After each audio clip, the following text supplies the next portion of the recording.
Aqui na classificação dos vegetais, a gente vai estudar algumas características em comum entre os diferentes grupos de plantas. Então, a gente sabe que os grupos de plantas eles são divididos em quatro grandes classes, né?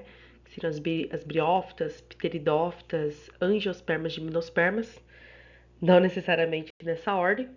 Então, começando aqui a falar sobre os critérios para a gente reunir, né? Esses grupos vegetais, características comuns e diferenciações também. Então, aqui nos critérios, uma das coisas que a gente observa é a forma que essas plantas, mesmo que por classes diferentes, a forma que elas se reproduzem. Então, vamos ter plantas, por exemplo, que vão se reproduzir de forma assexuada, onde não vai precisar de gametas, né? Então, vai gerar clones da planta original. E as outras elas fazem reprodução sexuada, que aí vai envolver a troca de gametas. Então, um gameta masculino e um gameta feminino. Eles vão se juntar, vai formar um novo ser, e essa junção a gente também chama de zigoto, assim como nos seres humanos. Então, se a gente olhar para, por exemplo, as plantas mais simples, né, de todas, que seriam as briófitas, que a gente tem como exemplo aí nessa classe os musgos, né? Então, elas fazem reprodução do tipo sexuada. Mas, né, para que essa reprodução ocorra, elas precisam necessariamente da presença de água para poder levar o gameta. Já lá nas pteridófitas, que é uma classe mais intermediária, como as samambaias, elas também fazem reprodução sexuada e também vão depender da água. Mas essas plantas elas já vão ter a presença de uma condução, né, que seriam os vasos condutores de xilema e floema, que é um avanço, né, em relação às briófitas. Ela sai da frente só por conta de ser vascularizada. Então, os vegetais, como eu já tinha citado, né, briófitas, pteridófitas, vou falar rapidinho aqui de algumas características que cada uma vai ter, depois a gente vai abordar de forma mais profunda, principalmente em relação à reprodução. Então, a gente divide nesses grupos, né? Então, as briófitas, por exemplo, elas são consideradas plantas que são simples, né? Não tem vasos condutores. O vestibular sempre cobra bastante sobre o musgo, né? É um dos principais exemplos dessa classe. Então, elas precisam sempre viver em lugares úmidos por conta de depender da água para reprodução. Então, a água é crucial aí para poder levar o gameta. As pteridófitas, né, samambaias, elas, já como já citaram anteriormente, elas têm vasos condutores. É um avanço muito grande aí no sentido de crescimento, né? Plantas com vasos condutores elas conseguem crescer mais e, porém, ainda dependentes da água para reprodução. Então, o terceiro grupo, as gimnospermas, que são grupos que já vêm aí com a presença de sementes, mas ainda não vão formar frutos, por exemplo, como a próxima classe que a gente vai ver. E um exemplo muito utilizado aí é os pinheiros, né, que produz a pinha. Então, a pinha é considerada aí a semente. Mais para frente a gente vai ver que a pinha ela tem um dimorfismo, né? A gente tem a pinha que ela é o cone, né?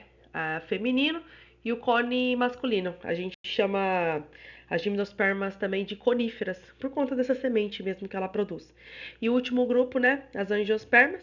Elas já são plantas aí um pouco mais complexas, né? Então a gente tem a presença aí de árvores que produzem frutos, de flores, e tem muita espécie, né? Quando a gente fala desse assunto. Então, as angiospermas são caracterizadas por terem flor, fruto, semente, sendo o grupo mais biodiverso, né, em maior diversidade de espécie. Entra plantas, por exemplo, como a que a gente consome no dia a dia, então feijão, a laranjeira, o milho, enfim, essas comuns, né? E um marco também aqui das angiospermas é que começa a entrar a questão de agentes polinizadores, como por exemplo as abelhas, que a gente também vai falar um pouquinho mais à frente. Agora aqui reunindo características em comum sobre todas essas plantas, né? Então, apesar deles serem diferentes entre si, eles sempre vão ter alguma característica que vai estar presente ali em todos. Então, por exemplo, a parede celular, que ela é composta de celulose, que vai dar estrutura, sustentação para as células, né? Lembra do fenômeno osmose, né? Que a planta, por mais que ela enche, por mais que ela ganhe água, ela não sofre lise por conta dessa parede de celulose, né? Que dá uma resistência para ela. Um outro fator também é que o embrião ele é protegido por tecidos da planta mãe, então que vai ajudar, por exemplo, no desenvolvimento das fases iniciais germinativas ali de uma planta. Na fotossíntese, todas elas vão ter cloroplastos, então esses cloroplastos vão ter pigmentos como clorofilas, aquelas comuns que a gente já viu, A, clorofila B, além de carotenos e xantofilas. Então lembra que caroteno é um pigmento alaranjado, né? Vai compor, por exemplo, vai dar pigmento à cenoura. E esses também são pigmentos que vão ajudar na captação de luz para realizar a fotossíntese em si.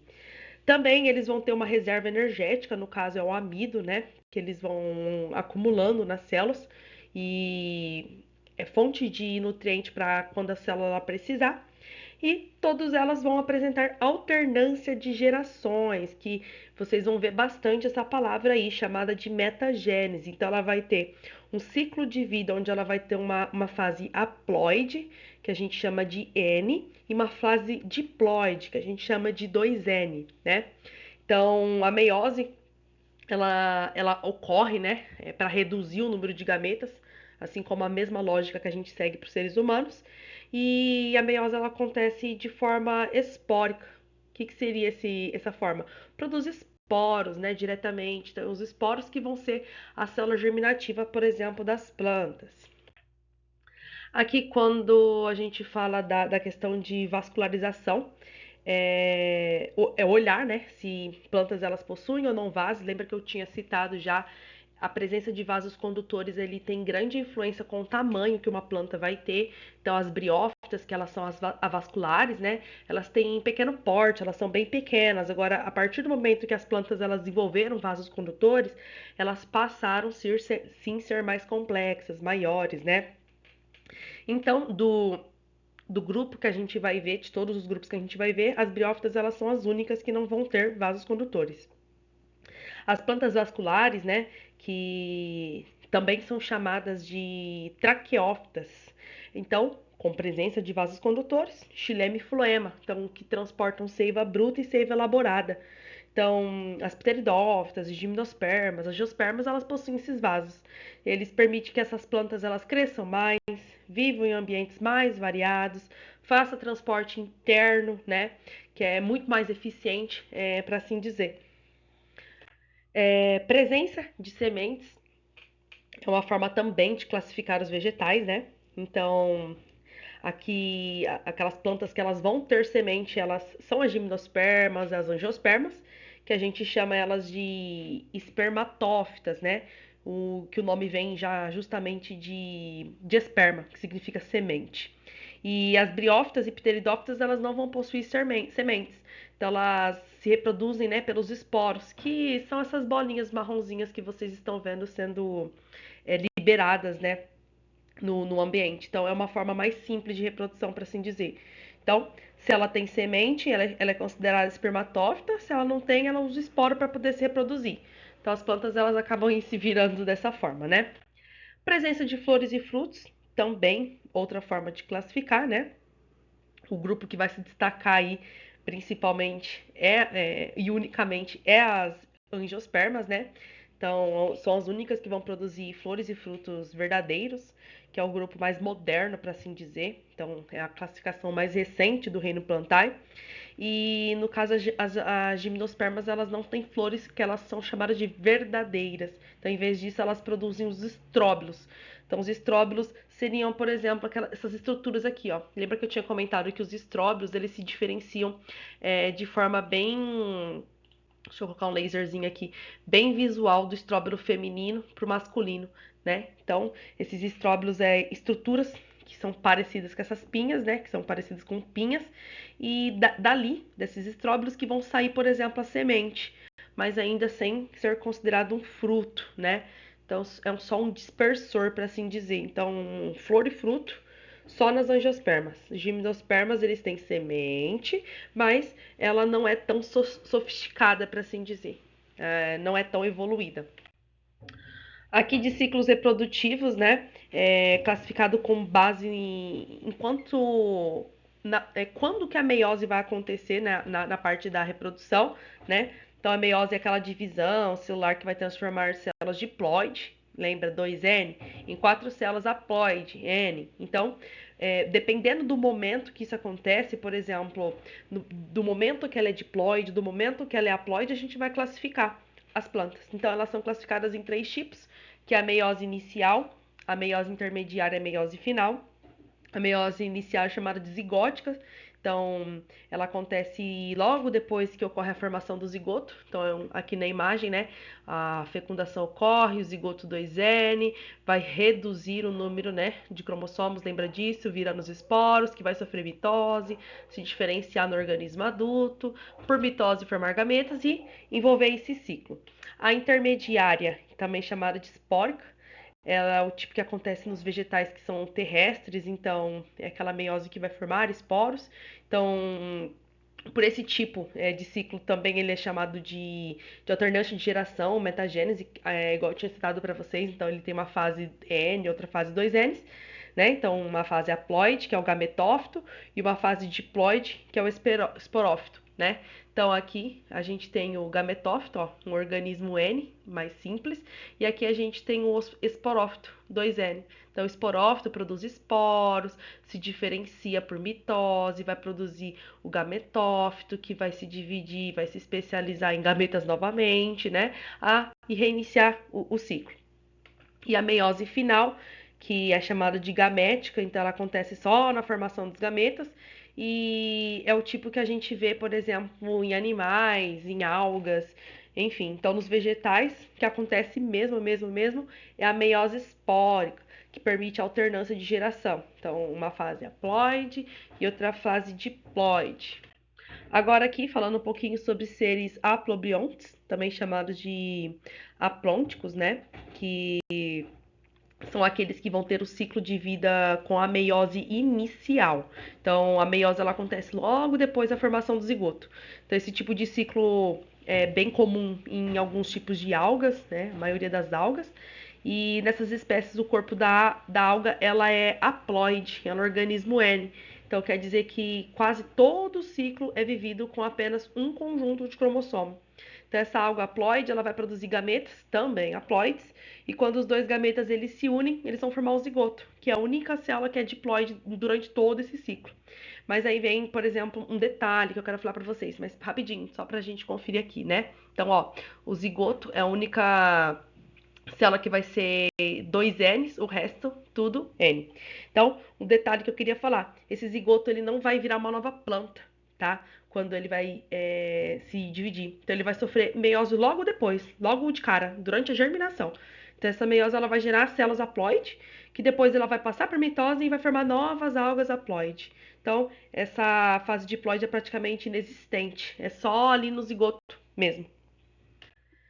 Seres diplobiontes, também chamados de diplônticos, são aqueles que eles têm um ciclo de vida com a meiose final, ao contrário da outra, né, que é inicial, que é também chamada de gamética. Então, é o ciclo mais comum em animais, né, e pode aparecer em algumas algas, mas é bem raro entre os vegetais, de uma forma geral, né, é mais prevalente em animais.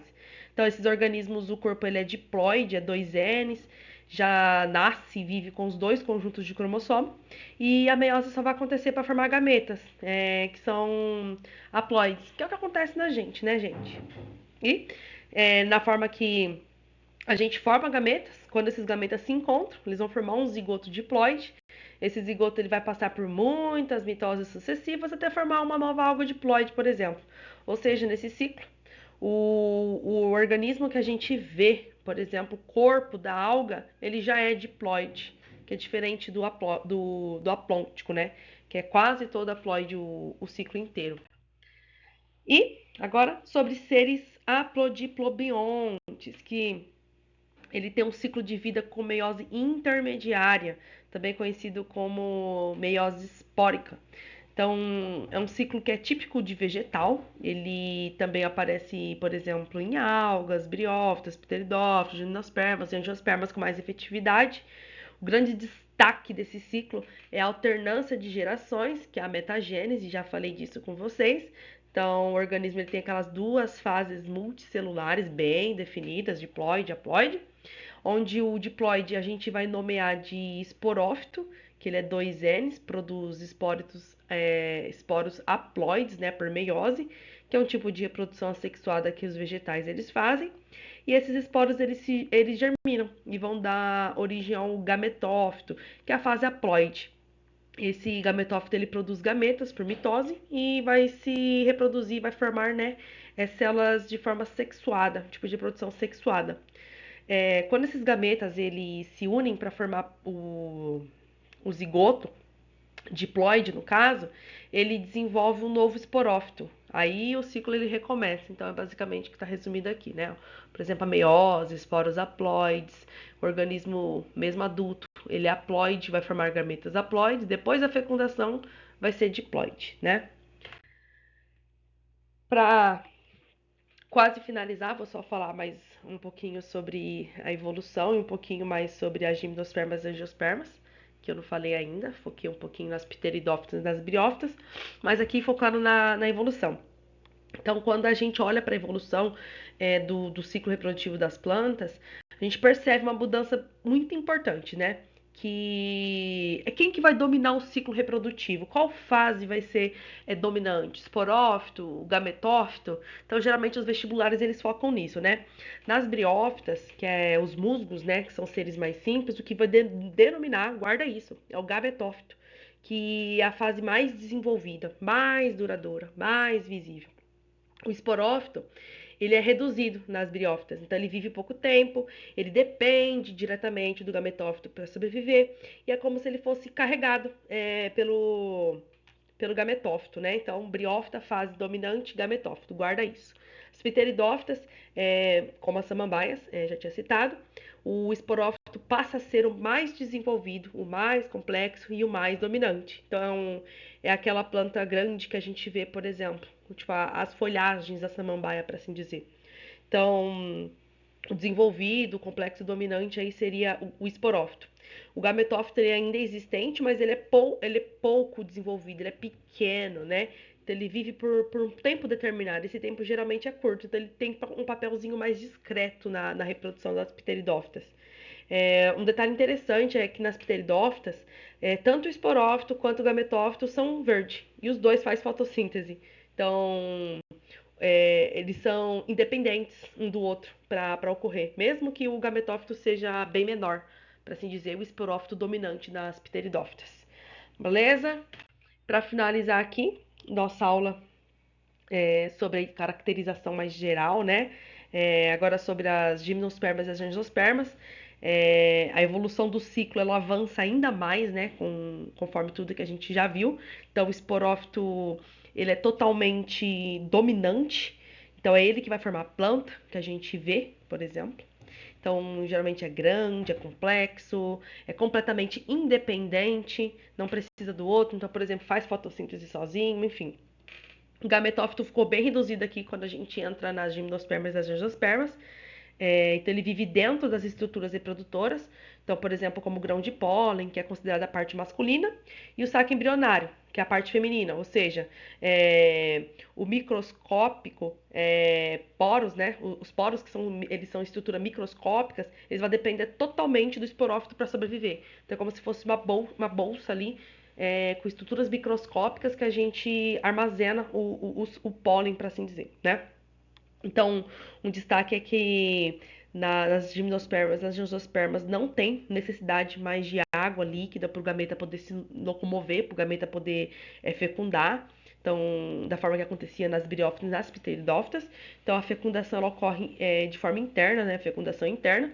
E o transporte é feito pelo grão de pólen. Pode ser feita pelo vento, por insetos ou tipos de outros vetores, né? Se eles acabar aderindo o pólen e levando até, por exemplo, o gameta feminino da planta. Então, para finalizar, além disso, tudo que eu falei para vocês aí, as angiospermas elas vão se destacar por ser as únicas que vão formar as flores, os frutos, e as gimnospermas aí tem um destaque, no caso aí por produzirem sementes nuas, mas sem a presença do fruto. Então, essas estruturas das gimnospermas, então, são chamadas de estróbilos.